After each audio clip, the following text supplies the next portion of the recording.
Hello class 9 students, as you know that in previous class we were in chapter 2. In syllabus that you will have to read, you will have to start your syllabus from the second chapter. And the heading of that chapter was what is democracy, why democracy. And to discuss about democracy, we talked about the two case study from China and Pakistan. It means we have talked about the feature of a democracy. It means what democracy we come to know, what in democracy what features should be. जैसा कि आपको पता है कि chapter previous class हम लोगों ने chapter 2 से शुरू किया था. हेडिंग था what is democracy, why democracy. आपने जाना कि democracy is a governing system in which rulers are elected by people. आपने जाना कि वो शासन पद्धति है जिसमें शासक जो है रूलर्स चुने जाते हैं कॉमन मैन के द्वारा, इलेक्शन के द्वारा. उसके बाद आपने फीचर जाना कि क्या केवल लीडर को चुन देना ही डेमोक्रेसी है. हमने अपने मत के अनुसार अपना नेता बना लिया. तो फिर अब्राहम लिंकन ने एक परिभाषा दी है, of the people, for the people and bye the people. ये प्रजातंत्र की परिभाषा दी है, डेमोक्रेसी की परिभाषा दी है अब्राहम लिंकन ने. जनता का, जनता के लिए, जनता के द्वारा चुना गया शासन है. और फिर हमने चुन लिया तो क्या वास्तव में प्रजातंत्र हो गया? इसको अच्छी तरह से समझने के लिए हमने फीचर शुरू की. तो फर्स्ट फीचर बताया कि major decision should be taken by elected members of a country. जो मेजर डिसीजन है वो लेना चाहिए हमारे द्वारा चुने गए प्रतिनिधियों के द्वारा. और इसको डिफरेंशिएट करने के लिए हम आपको पाकिस्तान लेके चले गए. वहां एक वाकया सुनाए थे 1999 का, 1999 में परवेज मुशर्रफ ने जो किया. चलिए टाइम कम है, फर्स्ट फीचर और सेकेंड फीचर मैंने डिस्कस किया था, एक बार आप उसको पढ़ लीजिएगा. Today we have to talk the third feature. In third feature, one person, one vote, one value. Very fine feature it is. In my opinion, एक व्यक्ति एक वोट और उसका वैल्यू एक. ये सबसे हमें लगता है कि बढ़िया फीचर है डेमोक्रेसी का. Democracy is based on fundamental principle of political equality. Democracy जो है आधारित होता है पॉलिटिकल, राजनीतिक समानता के मौलिक सिद्धांत पे आधारित. That gives us the third feature of democracy. In a democracy each adult citizen must have one vote and each vote must have one value. समझने के लिए ये फीचर जो है राजनीतिक समानता लाना है. यो तो हमारे संविधान का प्रियम्बल ही बताता है हम भारत के लोग भारत में राजनीतिक समानता देने का प्रण लेते हैं. और सचमुच में डेमोक्रेसी में one person one vote one value इसको डिनोट करता है. यहाँ कोई भेदभाव, राजनीतिक भेदभाव नहीं होता है. चाहे गरीब हो, अमीर हो, पढ़ा लिखा हो या अनपढ़ हो, आप क्या किसी भी जाति से संबंध हो, किसी भी धर्म मानने वाले हो, आपका वोट, एक वोट का वैल्यू एक ही होगा. आप प्राइम मिनिस्टर हैं, आप डीएम हैं, वोट दीजिए, आपके वोट का वैल्यू भी एक है. हम आपके पीएम हैं तो हमारे भी वोट का वैल्यू एक ही. ये लागू है. इसको और अच्छी तरह से समझने के लिए हम कुछ इंस्टेंस आपको बताते हैं, लेके चलते हैं, घुमाते हैं. आपको घुमाएंगे नहीं तो 3 जगह का वाकया आपको बताएंगे जहां डिनाई किया जाता है इक्वल राइट टू वोट से. सभी को समान अधिकार नहीं मिलता है वोट देने का. आइए लेट्स नो देम, आइए हम उन देशों को जाने। सबसे पहले सऊदी अरेबिया है। In Saudi Arabia women do not have right to vote, महिलाओं को वोट देने का अधिकार नहीं है अरेबिया में। जबकि कहा जाता है आधी आबादी है पूरी दुनिया की, लेकिन इन्हें वोट देने का अधिकार सऊदी अरेबिया में नहीं है। दूसरा एक कंट्री है आपका इस्टोनिया। यहां नागरिकता का नियम कानून ऐसा है कि वैसे लोग जो रशियन माइनॉरिटी के हैं उनको वोट देने का अधिकार मिलना काफी कठिन हो जाता है। ऐसा कॉम्प्लेक्स है। The rule of citizenship in Estonia is so much complex that it is very difficult for Russian minority to get the right to vote. नागरिकता का नियम कानून वहां का इतना जटिल है कि जो रशियन हैं वहां माइनॉरिटी में अल्पसंख्यक कहे जाते हैं, उनको वोट देने का अधिकार बड़ा मुश्किल से मिल पाता है। अब आइए Fiji. In Fiji the electoral system in such that the vote of indigenous Fiji, you must note down it. Indigenous Fiji has more value than that of Indian Fiji. Indian Fiji से Indigenous Fiji के vote का value ज्यादा है। अब देखिए कहाँ है कि 1 वोट 1 वैल्यू 1 पर्सन, ऐसा होता नहीं है। तो यहाँ आप एन लिखिएगा, इंडियन फीजी हो जाएगा, इंडिजीनियस फीजी के वोट का वैल्यू फीजी में ज्यादा है इंडियन फीजी। अब फोर्थ फीचर है rule of law and respect for rights. नियम कानून का शासन होना चाहिए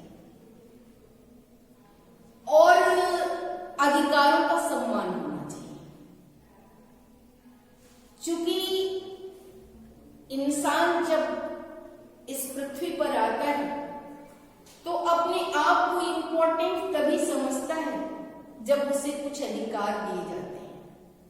डेली लाइफ में देखिए ना, घर की ही बात लीजिए, मेरी पेन है, मेरी पुस्तक है, मेरा रूम है, मेरा बेड। जब आपको ये करना अच्छा लगता है तो अपनापन लगता है। उसी तरह से टुगेदरनेस तभी आता है, फीलिंग ऑफ वननेस तभी आता है जब आपके अधिकारों को सम्मान दिया जाता है। रूल ऑफ लॉ, नियम कानून होने के शासन होनी चाहिए। आइए इसको समझने के लिए अच्छी तरह से हम आपको जिम्बाब्वे लेके चलते हैं। Zimbabwe attend independence from white minority इन 1980। आजादी मिली जिम्बाब्वे को, एक छोटा सा देश है, 1980 में। Since then country has been ruled by जानु पीएफ, और तब से आजादी से लेकर के वहां शासन जो है जानु पीएफ का होता था।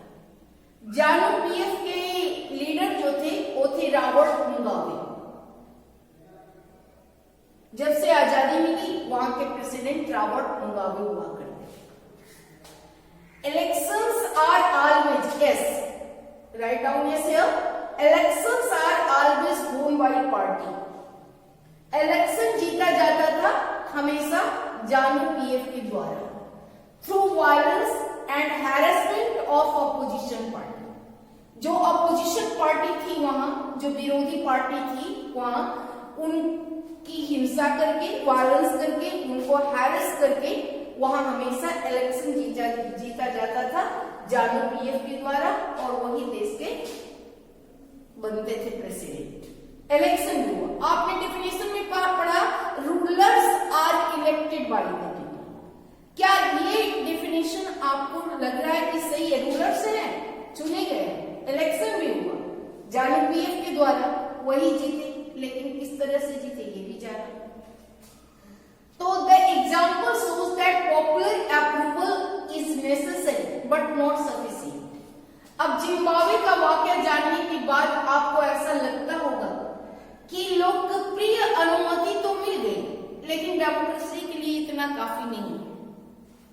लोगों ने चुना नेता को, वो शासक हो गए, लेकिन एक प्रजातंत्र में इतना ही काफी नहीं है। A democratic government cannot do what he likes simple because it has won election. सरकार चुनी गई सरकार, प्रजातांत्रिक सरकार जो जी में चाहे वो सिर्फ इसलिए नहीं कर सकती कि लोगों ने उसे चुना है। अब बोलिए कि मैम ये इसका मतलब क्या हुआ? इसका मतलब ये हुआ कि आजादी प्राप्त हुई जिम्बाब्वे में 1980 में।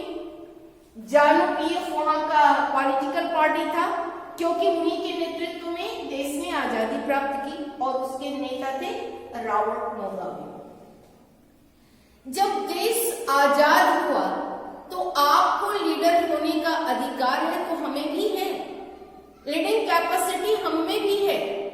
बस एक कमी है कि हमें पॉपुलैरिटी चाहिए, हमें वो क्वालिटी चाहिए जिसमें हम लोगों के कल्याण के काम का कार्य कर सकें और अपने देश की जनता के लोकप्रिय हों, जो भी काम करें उनके, तो इसका मौका हमें मिलना चाहिए। लेकिन अपोजिशन पार्टी जब भी इलेक्शन लड़ने की बात करती थी या उनके नियम कानून के खिलाफ आवाज उठाती थी, तो या तो उनकी हिंसा की कर दी जाती थी, वायलेंस होता था वहां, या फिर उन्हें पनिशमेंट दिया जाता था, हैरेसमेंट किया जाता था। तो यहाँ कंक्लूजन यही निकलता है, only contesting election and winning election is not enough for a democratic country। और इस प्रकार से thus it is clear that a democratic government rules within limits। निष्कर्ष में हम कह सकते हैं कि एक प्रजातांत्रिक सरकार जो है अपनी सीमाओं के अंदर ही काम करना चाहिए। और ये सीमा कौन सी है? By constitutional laws and citizens right. जो उस देश के संविधान में नियम कानून बनाए गए हैं, उस नियम कानून के तहत ही चुने गए प्रतिनिधि को काम करना चाहिए। और जिन लोगों ने उन्हें चुना है, यानी उस देश के नागरिकों के अधिकार का भी सम्मान होना चाहिए। तभी प्रजातंत्र क्या है, इसको अच्छे से समझा जा सकता है। Dear students, next part of our heading is why democracy. अगला जो पार्ट है हमारे चैप्टर का हेडिंग का, वो है व्हाट इज डेमोक्रेसी। इसको अच्छे से समझने के लिए मैंने सिंपल डेफिनेशन दिया, rulers are elected by people. मैंने उसके सपोर्ट में इतनी बातें आप कर दी, यानी इतना फीचर जब रहेगा उस परिभाषा के अलावे, first feature major decisions should be taken by elected leaders. Next one party option must be, it means free and fair election must be, जिसके लिए हम आपको चाइना लेके गए थे। उसके बाद थर्ड बनाया one person one vote one value, फिर rule of law and respect for rights. इन सारी फीचर्स भी मिलाएंगे तभी व्हाट डेमोक्रेसी का सही डेफिनेशन होगा, और फिर वो हमारे देश में इंप्लीमेंट भी अच्छे से। अगला पार्ट है कि व्हाई डेमोक्रेसी, क्यों जरूरी है डेमोक्रेसी, मोनार्की क्यों नहीं। हमारे देश में राजतंत्र था, प्रजातंत्र भी था, लिच्छवी वंश वैशाली में वही वहां गणराज्य हुआ करता था, राजा भी दशरथ राम क्या क्या बहुत सारी मोनार्की भी। और हमारे रामायण में लिखा गया है कि दैहिक दैविक भौतिक तापा राम राज काहू नहीं व्यापा। तो इतनी सारी फैसिलिटीज जब मोनार्की में थे, तो मोनार्की ही क्यों नहीं, फैसिलिटीज थी, बस एक ही था, डायनेस्टिक हुआ करता था। मोनार्की जो होता था डायनेस्टिक होता था, जिसमें सबको अपॉर्चुनिटी नहीं मिलती थी रूलर्स बनने की। तो आइए व्हाई डेमोक्रेसी, डेमोक्रेसी क्यों जरूरी है, इसको अच्छे से समझने के लिए हमें डेमोक्रेसी की मेरिट और डिमेरिट दोनों को जानना जरूरी है। पहले मेरिट डिमेरिट जानिएगा। ऐसे कहिएगा कि मैम आप तो सपोर्ट कर रही हैं प्रजातंत्र का और बता रही हैं कि मोनार्की डायनेस्टिक हुआ करता था। तो आइए सबसे पहले हम आर्ग्यूमेंट्स अगेंस्ट डेमोक्रेसी, वैसे तर्क जो प्रजातंत्र के खिलाफ है, इसको जानिए।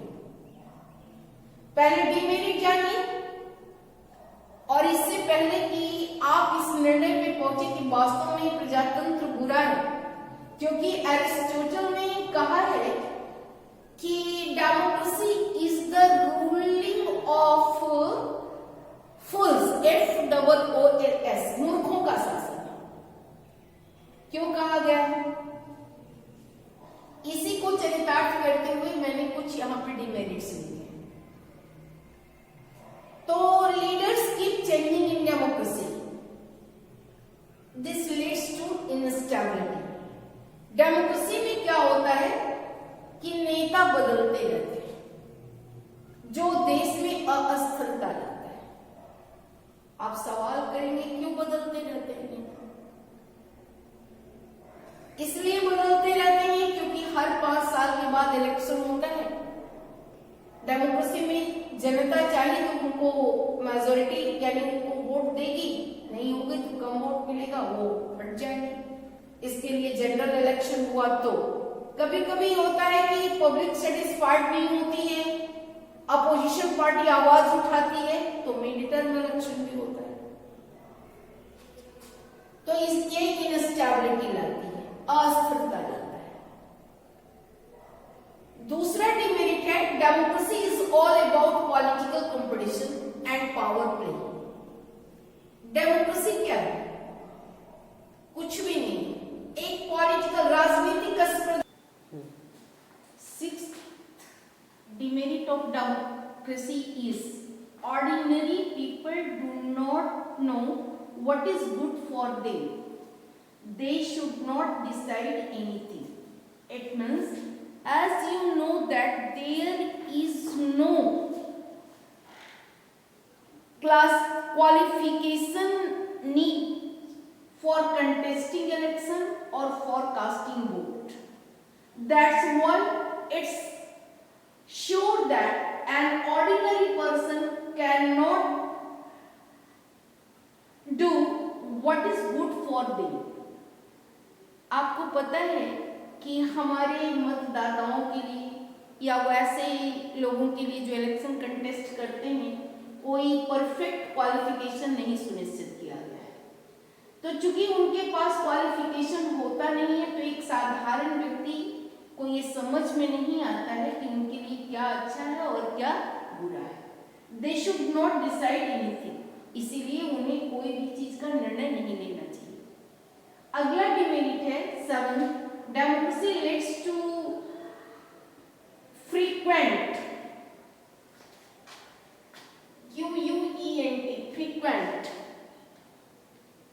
Frequent changes.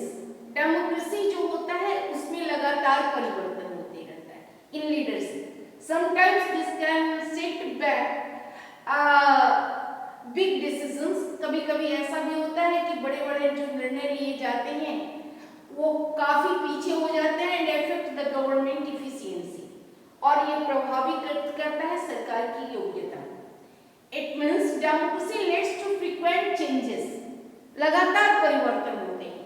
इससे क्या होता है, कोई भी निर्णय लेने में देर होता है और सरकार की योग्यता इससे प्रभावित होती है। These are 7 demerits of a democratic system. You must remember it. Now we have to proceed arguments for democracy. अगर किसी चीज में अवगुण है, डिमेरिट है, तो मेरिट भी है। मेरिट क्या? That's why democracy has become so much popular in the world. कुछ मेरिट है तभी तो डेमोक्रेसी इतना लोकप्रिय हो चुका है दुनिया में। पहला क्या है? Democracy is better than any other form of government in responding to the need of people. लोगों की आवश्यकताओं के प्रति जवाबदेही में डेमोक्रेसी किसी भी और तरह की सरकार से बेहतर है, क्योंकि वो जनता की जिम्मेदारी अपने ऊपर लेती है। ए डेमोक्रेसी रिक्वायर्स दैट, जरूरत होती है प्रजातंत्र में कि the rulers have to attend the needs of the people, कि शासक को, रूलर्स को जनता की आवश्यकताओं को समझना चाहिए। I would like to extract an example of China. Perhaps 1958 to 60 or 62, A feminine occurred in China. हुआ ऐसा था कि 1958 और 60 के दशक में एक अकाल पड़ा था चाइना में, जिसमें कई लाख व्यक्ति मारे गए, क्योंकि उस अकाल की फेमिनिन की जिम्मेदारी सरकार ने अपने ऊपर नहीं ली और न ही जनता की मदद की। सेम सिचुएशन भारत में भी हुई थी। उस समय भारत की आर्थिक स्थिति बड़ी ही डामाडोल थी, फिर भी जनता की जिम्मेदारी को अकाल भारत में भी पड़ा था। फिर भी भारत की सरकार ने, चूंकि यहाँ प्रजातंत्र था, जनता के लिए, यानी जो भी शासक है वो जनता के लिए, जनता की भलाई के लिए, तो जनता की समस्या को भारत की सरकार ने अपनी समस्या समझी, उसका समाधान निकाला, अपना हेल्पिंग हैंड बढ़ाया और मदद किया। तो भारत में चाइना की अपेक्षा मृत्यु दर काफी कम रहा। वर्तमान में आप देख सकते हैं कोरोना जो एक पैंडेमिक हो चुका है, वैश्विक महामारी हो गई, लेकिन भारत ने सबसे आगे बढ़कर के जनता को की जिम्मेदारी को अपनी जिम्मेदारी समझा, उन्हें सेफ रहने के लिए निर्देश दिए और कुछ ऐसे नियम कानून बनाए जो हमें सुरक्षित और सेफ रखने के लिए और हेल्दी रहने के लिए काफी जरूरी है। तो डेमोक्रेसी का एक पहला नियम है कि डेमोक्रेसी जो होता है, in democracy government is responsible to the common man, उत्तरदायी, जवाबदेह आम जनता। Next merit is democratic. A democratic government is better government because it is more accountable form of government. बेहतर सरकार है क्योंकि ये ज्यादा विश्वसनीय सरकार है। जनता ही चुनती है, पूरी सोच विचार करके वर्क देखती है कि ये सरकार, ये पार्टी हमारे लिए क्या कर सकती है और क्या नहीं। और अगर कोई वैसा निर्णय लेती है जो जनता के हित में नहीं हो, तो क्या होता है, वो आवाज उठाती है, या तो सरकार बदल दिया जाता है, नहीं तो नियम बदल दिए जाते हैं। ये मेरिट है, अकाउंटेबल, विश्वसनीय है प्रजातंत्र। उसके बाद है democracy is based on consultation and discussion. Any decision is taken after discussion which reduces the possibility of taking rash and irresponsible decisions. Thus, democracy improves the quality of decision making. Democracy क्या है, आधारित होता है consultation, संपर्क पर, discussion पर, और इससे क्या होता है, कोई भी सरकार इरेस्पॉन्सिबल यानी गैर जवाबदेह निर्णय लेने में सक्षम नहीं होती। इससे क्या होता है कि डिसीजन, निर्णय लेने की गुणवत्ता जो है उसमें वृद्धि होती है। क्योंकि आपको एक बार फिर बताना चाहेंगे, जैसे कि पहले बताए थे कि कोई भी नियम कानून बनता है तो पार्लियामेंट के दोनों house, upper house, lower house, यानी राज्यसभा और लोकसभा, एक बिल बनता है, उस बिल पे डिस्कशन होता है। पहले लोकसभा में होता है, लोकसभा में अगर 2/3 वोट से वो पास हो गया, 2/3 बहुमत से, तो राज्यसभा जाता है। राज्यसभा में पास हो गया तो फिर उस पर प्रेसिडेंट की अनुमति चाहिए। इतना होने में समय होता है और काफी डिस्कशन होता है। अगर ये नियम बनेंगे तो देश का, जनता का कितना हित होगा और कितना अहित होगा, ये सारी बातों पे विचार करके कोई भी कानून बनाए जाते हैं। इसलिए कोई भी गैर जिम्मेदार नीति नहीं बनती है और ये लोगों में क्वालिटी ऑफ डिसीजन मेकिंग को डेवलप करता है। ये डेमोक्रेसी में होता है। फिर है अगला merit, democracy provides a method to deal with differences and conflicts. प्रजातंत्र में क्या होता है, एक तरीका प्रदान किया जाता है जिसमें विवाद को सुलझाने का तरीका पता होता है। विवाद कैसे सुलझाया जाए, डिफरेंट ग्रुप्स, आप जानते हैं कि भारत विभिन्नताओं का देश है, अनेक भाषा बोलने वाले, अनेक धर्म मानने वाले, और फिर जाति की भी बात हो जाए तो विभिन्न जाति के भी लोग रहते हैं और सभी को अपने अपने ग्रुप का अपलिफ्टमेंट चाहिए, उत्थान चाहिए। तो क्या होता है कि चुने गए जो प्रतिनिधि जाते हैं विभिन्न समुदायों की बात को पार्लियामेंट में रखते हैं, उस पर डिस्कशन होता है, उसको अगर समाज में डिसएडवांटेज माना जाता है तो उनके लिए रिजर्वेशन की व्यवस्था की जाती है। ये सारे विवाद को सुलझाने का काम केवल डेमोक्रेसी में होता है।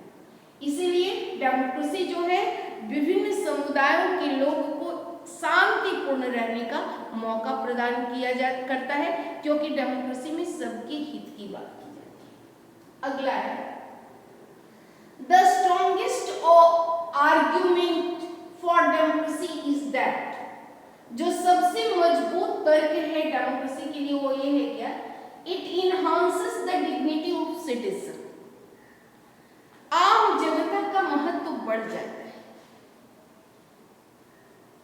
कहा जाता है कि वास्तव में डेमोक्रेसी का सबसे सफल है या असफल, फेल्यूर है या सक्सेसफुल है, इसका सबसे बेस्ट एग्जामिनर सिटीजन होता है, मतदाता होता है।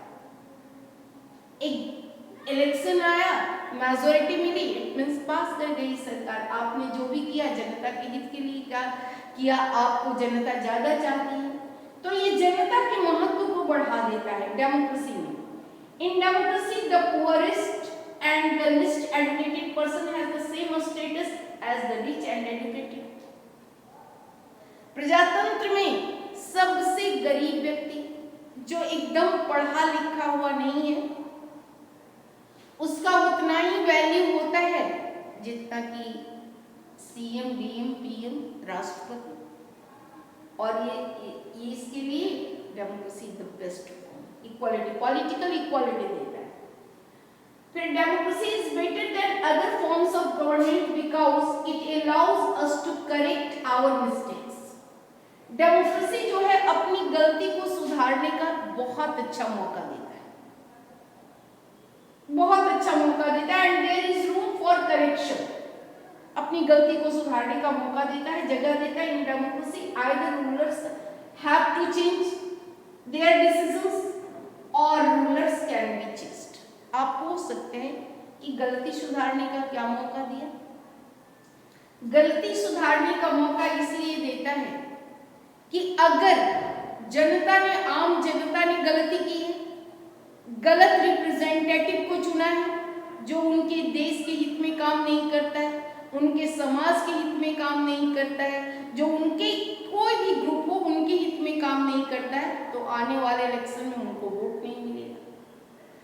और फिर क्या होता है कि अगर लीडर ने कोई वैसा कानून बना दिया जो आम जनता के हित में नहीं, तो क्या होता है, उसके लिए वो आवाज उठाते हैं, आंदोलन करते हैं, सभाएं करते हैं, प्रोटेस्ट निकालते हैं, रैली निकालते हैं। परिणाम क्या होता है? सरकार या तो उस नियम में संशोधन करती है या बदल देती है और नए नियम लाती है। तो इस तरह से पब्लिक को और गवर्नमेंट को, दोनों को अपनी गलती सुधारने का मौका मिलता है। Dear students, in short, this chapter has been finished.